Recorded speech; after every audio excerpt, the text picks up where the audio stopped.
My pranic energy healing sessions can be done in person for those who are in Melbourne, but I'm also able to do them via distance. So I'm currently treating a lot of people in Sydney with great results. That belief is that when I hold my intention on that person, and it also comes from my ability to tune into that person's energy psychically, I'm able to connect with them and be able to scan their energy body from a distance and find those imbalances. I'm then able to project the correct energy to balance those energy depletions or remove the stagnant energy to help them to rebalance their whole energy field. So I just want you to know that it can be done via a distance, so those who can't get to me. For those who come in person, the process is the same. So it ties in a lot with my intuitive ability to see into somebody's life and what's going on, and to feel the energy around their body and what's going on with that. So I always start the session with a short chat as to what's happening in your life and what are the areas you'd like me to focus on. Regardless of what you tell me to focus on, I'll always do a complete body scan. And so the first part of the session is me scanning your body. So you'll be sitting in a relaxed position. I start to scan your energy field. And when I start to put my hands near you into your energy field, I can feel the congestion of energy or the depletion.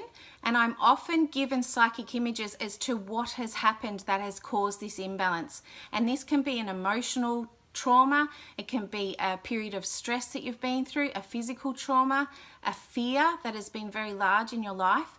So I feel even more to do with what has caused the imbalance. So once I've scanned the body and found those depletions and stagnations, I then go through using the techniques that I've learned to balance your energy field.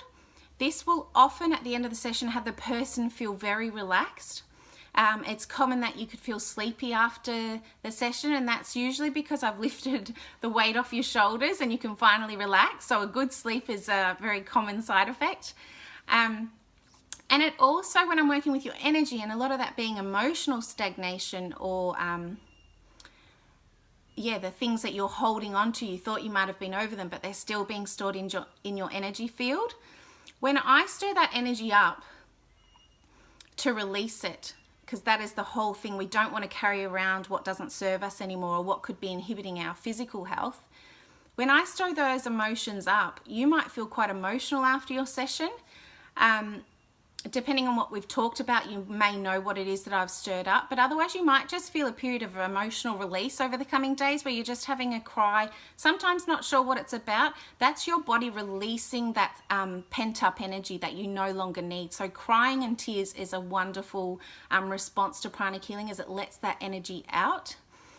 I know for myself, sometimes I feel quite, for a short period of time, quite irritated.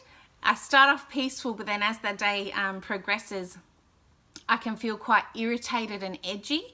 And to me, that can be my liver energy and all the, if it's frustration that I'm holding inside and not letting it be seen, especially I've got little kids, so you're trying to keep calm.